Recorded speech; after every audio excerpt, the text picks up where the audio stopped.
Morning students, स्वागत है आपका मेरे YouTube चैनल पर। और आज हम लोग पढ़ेंगे, आगे बढ़ाते हैं हमारे सॉल्यूशन वाले टॉपिक को। और आज हम करते हैं नॉर्मेलिटी। तो देखिए, नॉर्मेलिटी की बात करें हम लोग, नॉर्मेलिटी को हम लोग डिनोट करते हैं कैपिटल N से। क्या होता है, हम ये कहते हैं कि भैया 1 लीटर सॉल्यूशन है, उसमें कितने ग्राम इक्विवेलेंट डिसॉल्व है। क्या चीज आ रही है, ग्राम इक्विवेलेंट। ठीक है, ग्राम इक्विवेलेंट कितने डिसॉल्व हैं, ये क्या कहलाएगी हमारे लिए, नॉर्मेलिटी कहलाएगी। 1 लीटर सॉल्यूशन में हम कहते हैं द नंबर ऑफ इक्विवेलेंट्स और gram equivalents of solute dissolve in 1 litre solution is called normality. दोबारा सुन लीजिए, क्या कह सकता हूं मैं कि the number of equivalent or gram equivalent dissolve, gram equivalent of solute dissolve in 1 liter solution is called normality. ठीक है, अच्छा फॉर्मूले की बात करें हम लोग तो बड़ा ही सिंपल सा फॉर्मूला है। फॉर्मूले की बात करते हैं हम लोग, नॉर्मेलिटी n क्या हो जाएगा भैया, n क्या हो जाएगा, gram equivalent of solute upon में वॉल्यूम ऑफ सॉल्यूशन। कितना, 1 लीटर में। ठीक है, लीटर में है तो कोई दिक्कत वाली बात नहीं है। ठीक है, वेट की बात करें हम लोग। ठीक है, अब अगर अपने बात करें कि भैया ये ग्राम इक्विवेलेंट क्या है, ये कैसे निकालेंगे, ग्राम इक्विवेलेंट कैसे निकलेगा।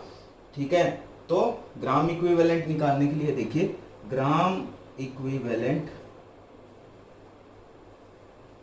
ये निकलेगा आपका weight of solute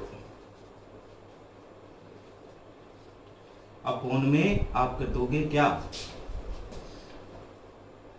equivalent weight of solute. ठीक है भाई, इक्विवेलेंट वेट ऑफ सोल्यूट। अब सबसे बड़ी दिक्कत ये आती है कि भैया ये इक्विवेलेंट वेट कैसे निकलेगा। ठीक है, इक्विवेलेंट वेट कैसे निकलेगा, तो देखिए इक्विवेलेंट वेट कैसे निकलेगा, ये निकलेगा आपका कैसे, आपको मोलिक्यूलर मास अपॉन में आपको करना होगा उसका चार्ज या वैलेंसी। ठीक है, चार्ज और वैलेंसी करो, चार्ज और वैलेंसी। ठीक है, अगर एसिड दिया हुआ हो तो डिवाइड करना है बेसिसिटी से। ठीक है, और बेस दिया हो तो डिवाइड करना है एसिडिटी से। ठीक है, तो आपका आ जाएगा क्या, इक्विवेलेंट वेट। इस पहले इक्विवेलेंट वेट निकालोगे। जैसे फॉर एग्जांपल हम बात करते हैं भैया, हमें मान लो निकालना हो किसका, HCl का। ठीक, HCl का। ठीक, तो देखिए क्या करेंगे हम लोग, सबसे पहले तो इसका क्या निकालेंगे, मोलिकुलर मास। मोलिकुलर मास क्या है, 1 + 35.5 इज इक्वल टू 36.5। ठीक है, और फिर वैलेंसी की बात करें तो भाई एक H+ और एक Cl-, तो वैलेंसी क्या 1 है। ठीक है, तो 36.5/1, तो यही आएगा 36.5, यही इसका क्या है, इक्विवेलेंट वेट। ठीक है, बट अगर मैं बात करूं किसकी, H2SO4 की।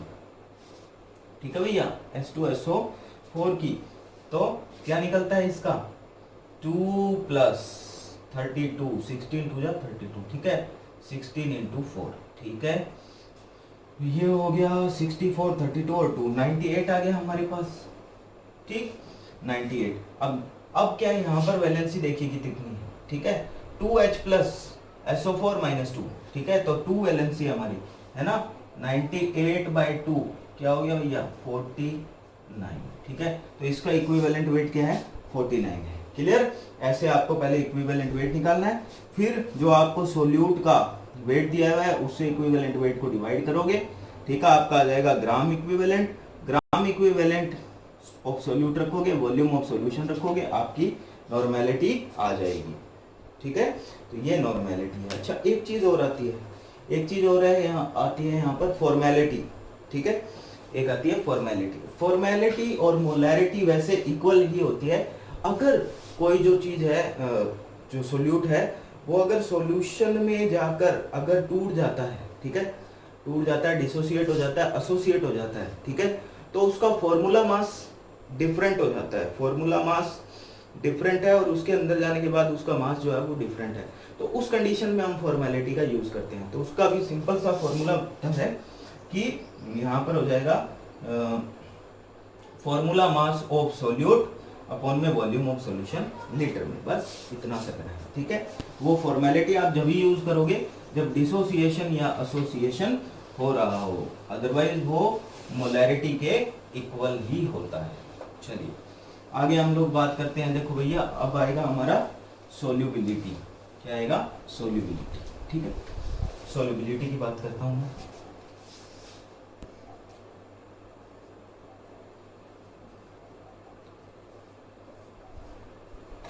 अब सीधी सी बात है, सोल्यूबिलिटी सभी को पता है कि भैया कितना सोल्यूट सॉल्यूशन में या सॉल्वेंट में हम बात करें कितना सॉल्यूशन, सॉरी कितना सोल्यूट कितने सॉल्वेंट में घुल रहा है, वो उसकी क्या है? सोल्यूबिलिटी। तो देखिए यहाँ पर दो कंडीशन आपको ध्यान रखनी है। फर्स्ट तो ये कि 100 ग्राम तो आपको क्या लेना है? सॉल्वेंट लेना है। ठीक है, और उसमें सोल्यूट कितना घुला है, कितने ग्राम घुला है? 100 ग्राम या 100 ml क्या है? सॉल्वेंट आपका। ठीक है, उसमें कितना सोल्यूट घुला हुआ है वो उसकी क्या हो जाएगी? सोल्यूबिलिटी हो जाएगी। ठीक है, क्योंकि हमने ये सीखा है कि भाई सोल्यूट मतलब विलेय और सॉल्वेंट विलायक। ठीक है, इन दोनों से मिलकर बनता है सॉल्यूशन मतलब विलयन। ठीक है, ये चीज हम लोगों ने सीखी है। हम ये कहते हैं भाई 100 ही लेनी है अपने को, 100 ग्राम 100 ml। ठीक है, 100 लेनी है, 1000 भी ले सकते हो आप, मतलब 1 लीटर भी कर सकते हो आप। ठीक है, सोल्वेंट में कितना सोल्यूट घुला हुआ है तो उसका सॉल्यूशन बन रहा है, ये उसकी क्या है? सोल्यूबिलिटी है। ठीक है, तो ये आपकी सोल्यूबिलिटी रहेगी। नेक्स्ट हम बात करते हैं। देखो भैया, सोल्यूबिलिटी के बेस पे हम इसको कितने पार्ट में डिवाइड कर सकते हैं? 3 पार्ट्स में डिवाइड कर सकते हैं। कैसे भाई? मोस्टली जो है वो 3 टाइप की स्टेट हम लोग पढ़ते हैं। कौन कौन सी? लिक्विड, सॉलिड और गैस। ठीक है, उसके बेस पे हम इसको बांट सकते हैं, फ्रेमवर्क बना सकते हैं भाई आगे का चैप्टर हमें कैसे पढ़ना है। ठीक है, हम कहते हैं कि सबसे पहले सोल्यूबिलिटी। तो देखिए, solubility of liquid in liquid. ठीक है, यहाँ पर लिक्विड सोल्यूट है और लिक्विड सॉल्वेंट है। ठीक है भैया, दूसरा केस हमारे पास क्या बनता है? हम कहते हैं solubility of gas in liquid. ठीक है, अब यहाँ पर okay, solubility of gas in liquid. ठीक है, इसके बाद हम लोग बात करते हैं। देखो नेक्स्ट होता है हमारे पास सोल्यूबिलिटी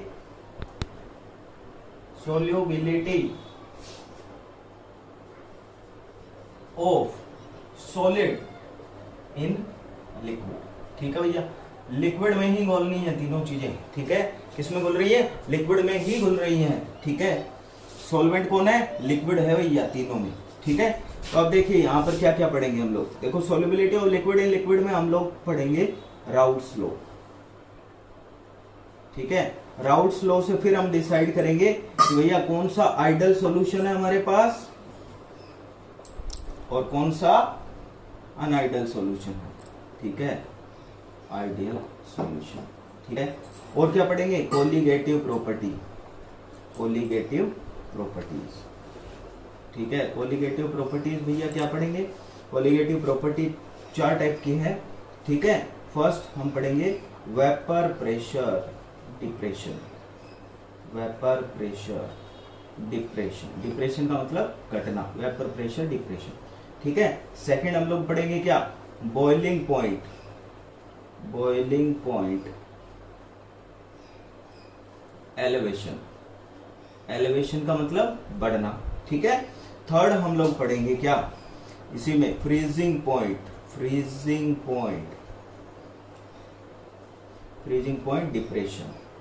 ठीक है, डिप्रेशन। और नेक्स्ट पढ़ेंगे भैया ऑस्मोटिक प्रेशर, ऑस्मोटिक प्रेशर, ठीक, ये हमने पढ़ना है। Osmotic pressure pi is equal to CRT, ठीक है। फ्रीजिंग पॉइंट डिप्रेशन की बात करें हम लोग तो हमारे पास क्या आ जाएगा, देखिए TF is equal to KF into M, ठीक है। अच्छा, बॉइलिंग पॉइंट एलिवेशन पढ़ेंगे तो क्या आएगा, इसमें आएगा हमारे पास TB is equal to KB into M, ठीक है। और वेपर प्रेशर डिप्रेशन पढ़ेंगे, ठीक है। वेपर प्रेशर का डिप्रेशन, ये चीज हम लोगों ने जब पढ़ेंगे तो इसके अंदर हमारे पास क्या आ जाएगा, del P is equal to P naught x P, ठीक है। तो इस टाइप की 4 फॉर्मूले आएंगे इन्हीं के, और भी जो है बड़े फॉर्मूले भी आएंगे, ठीक है। Ideal solution, non ideal solution, unideal solution की जगह क्या बोलेंगे, नॉन आइडल सॉल्यूशन बोले तो ज्यादा बढ़िया, ठीक है, नॉन आइडल सॉल्यूशन। चलिए, solubility of gas in liquid की बात करते हैं।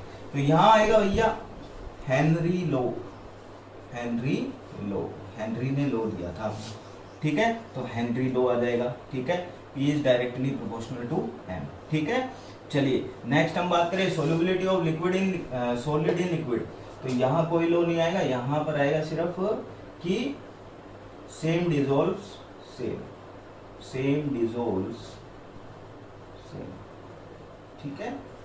चलिए ये चीज आती है हमारे पास, ये चीजें हमें अभी पढ़नी बाकी है। इसके अलावा क्वांटा फैक्टर भी आ जाता है, डिसोसिएशन एसोसिएशन आ जाता है, एबनॉर्मल कोलिगेटिव प्रॉपर्टीज आ जाती है।